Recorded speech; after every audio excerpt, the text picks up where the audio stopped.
So that budget line gave us the opportunity to introduce this first model, the production possibilities curve.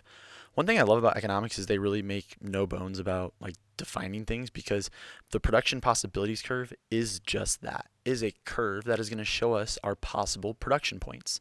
Because let's say we are looking to produce either jeans or produce shorts, right? And we have all these different combinations of how we could use our resources in order to make jeans or shorts. Just like in the previous example, how you had all these different options of how to spend your money. You know, if you pretended in that case money was a resource, it was you trying to decide, hey, how am I going to use my scarce amount of money to satisfy my wants and needs as best as possible? And that's what we're going to do here. We're going to take a look at this and say, okay, what are we going to do with the resources we have? Are we going to make more jeans? Are we going to make more shorts? What combination along the way? And so if we go ahead and label each axis again, and then we take those points, what we're going to do, and I want you guys to get in this habit, every time we have a chart like this in a graph, we're going to do three things. We're going to plot our points, we're going to label our points, and then as we did before, we're going to connect those points. So plot, label, connect.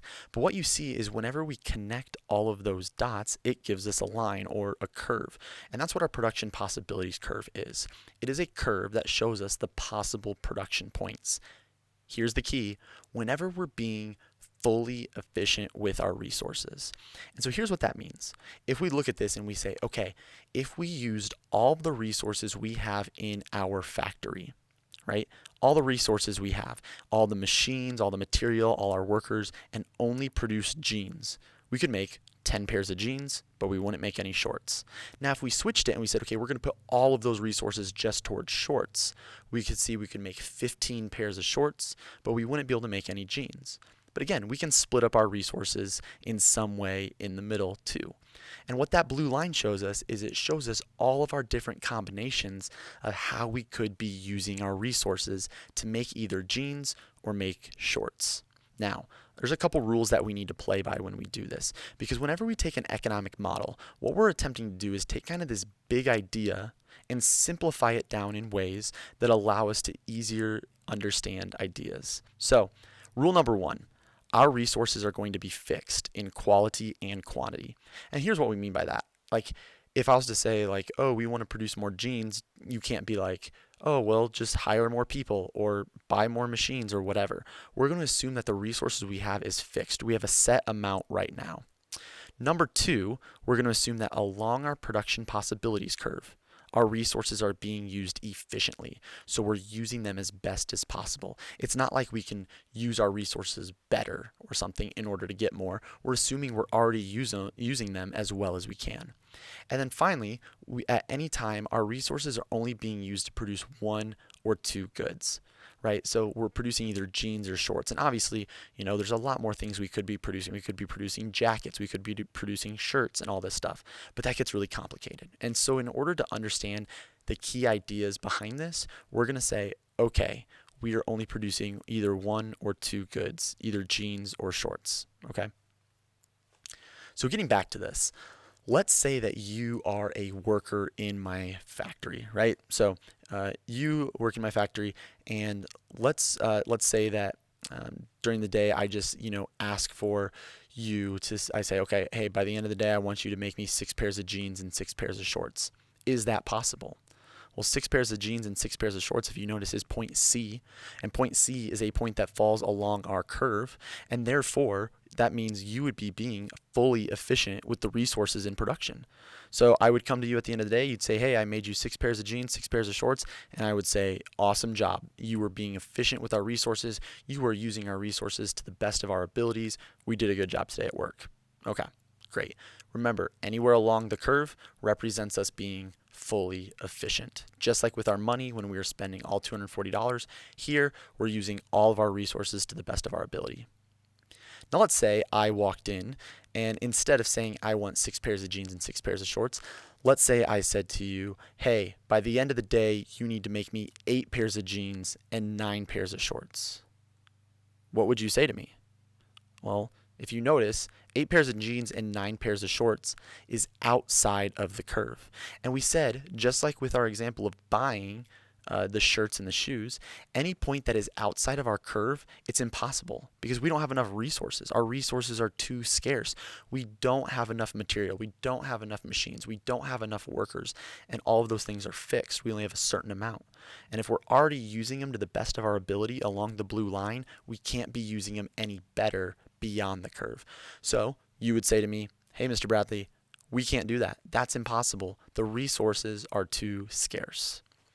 Well, let's say I get to the end of the day and I walk in and I say, okay, how did you guys do today? And you said, we made 4 pairs of jeans and 3 pairs of shorts. What would I say to you? I'd probably say, hey, you are fired. Because, right, any of these points inside of our curve, that represents us being inefficient.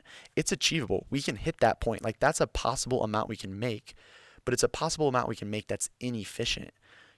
We're not using our resources to the best of our ability. Maybe we had some people who were sitting in the corner on their phones not working, or maybe we had some machines that weren't running or something like that. We weren't using our resources as well as we could. So any point inside that curve, we can achieve it. It's just inefficient. We're not using our resources as well as we can. This point, when we talk about inefficiency, that can be like an example of that is like unemployment. Like if you think about unemployment in our economy, unemployment is just when people don't have jobs.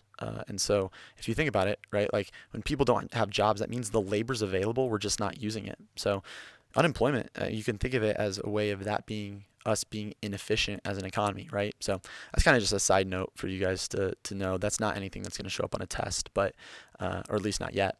So I just wanted to point that out as an example you might have heard of. Now, what is your opportunity cost for producing 6 more pairs of shorts?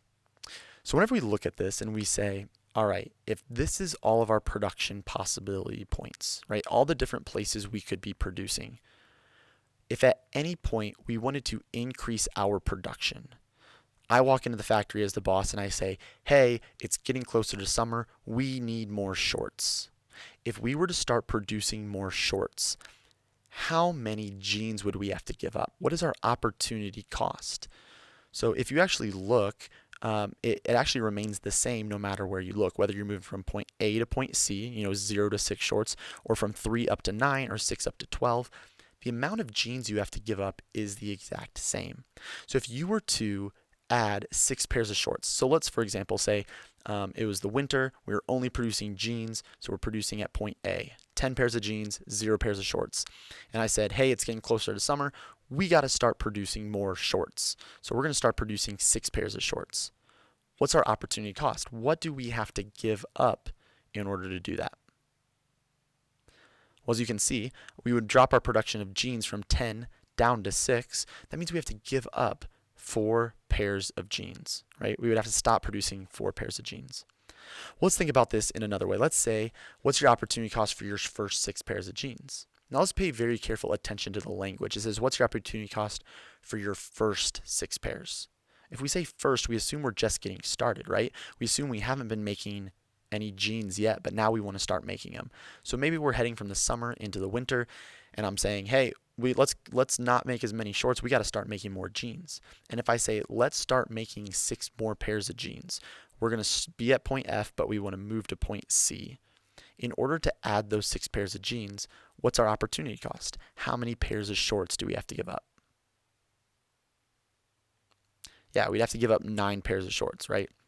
We'd have to stop producing 9 pairs of shorts as we drop our shorts production from 15 down to 6, from point F to point C.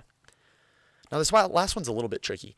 What is the opportunity cost for your 4th pair of jeans? Now if we look at this, we're like, ooh, okay.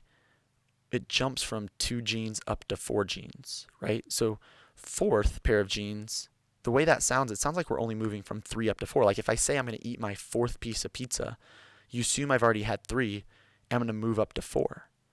Okay, so looking at this then, we have to say, okay, there's not a letter in between D and E, like for us to be able to go from 3 up to 4. But here's what we can do. If you guys notice, if you see here, in order to go from 2 up to 4 pairs of jeans, in order to add 2 pairs of jeans, we would have to give up 3 pairs of shorts. Okay, so in order to add 2 more pairs of jeans, our opportunity cost would be 3 pairs of shorts. Well, let's just cut that in half then. Rather than adding 2 full pairs of jeans, let's just add 1 pair of jeans. And that way, instead of giving up 3 pairs of shorts, we would only give up half of that, right? So we would be giving up 1.5 pairs of shorts. I'm going to post a short little video for for you all virtual people to kind of explain and show the math behind this, because I know talking through it is one thing. I'm going to post a very short video showing you how we can kind of work through and solve that.